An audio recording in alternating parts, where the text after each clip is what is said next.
Follow my advice, my son. Always treasure my commands. Obey my commands and live. Guard my instructions as you guard your own eyes. Tie them on your fingers as a reminder. Write them deep within your heart. Love wisdom like a sister. Make insight a beloved member of your family. Let them protect you from an affair with an immoral woman, from listening to the flattery of a promiscuous woman. While I was at the window of my house, looking through the curtain, I saw some naive young men, and one in particular who lacked common sense. He was crossing the street near the house of an immoral woman, strolling down the path by her house. It was at twilight, in the evening, as deep darkness fell. The woman approached him, seductively dressed and sly of heart. She was the brash, rebellious type, never content to stay at home. She is often in the streets and markets, soliciting at every corner. She threw her arms around him and kissed him, and with a brazen look she said, "I've just made my peace offerings and fulfilled my vows. You're the one I was looking for. I came out to find you, and here you are. My bed is spread with beautiful blankets, with colored sheets of Egyptian linen.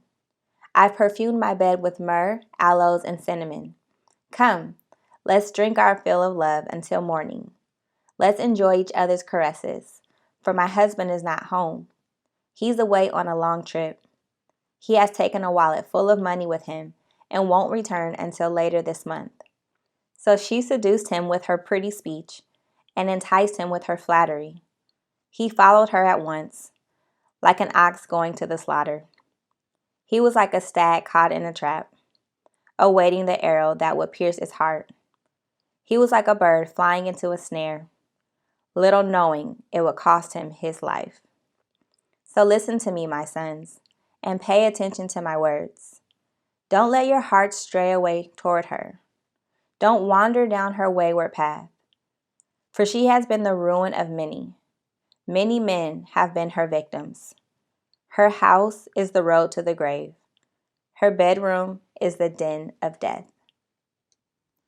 I will now read the commentary for Proverbs chapter 7. Although this advice is directed toward young men, young women should heed it as well. The person who has no purpose in life is naive. Without aim or direction, an empty life is unstable, vulnerable to many temptations.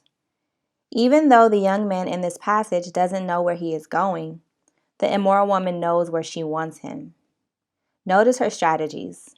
She is dressed to allure men. Her approach is bold. She invites him over to her place. She cunningly answers his every objection. She persuades him with smooth talk, and she traps him. To combat temptation, make sure your life is full of God's word and wisdom. Recognize the strategies of temptation and run away from them fast. You can take definite steps to avoid sexual sins. First, guard your mind. Don't read books, look at pictures, or encourage fantasies that stimulate the wrong desires. Second, keep away from settings and friends that tempt you to sin. Third, don't think only of the moment. Focus on the future. Today's thrill may lead to tomorrow's ruin.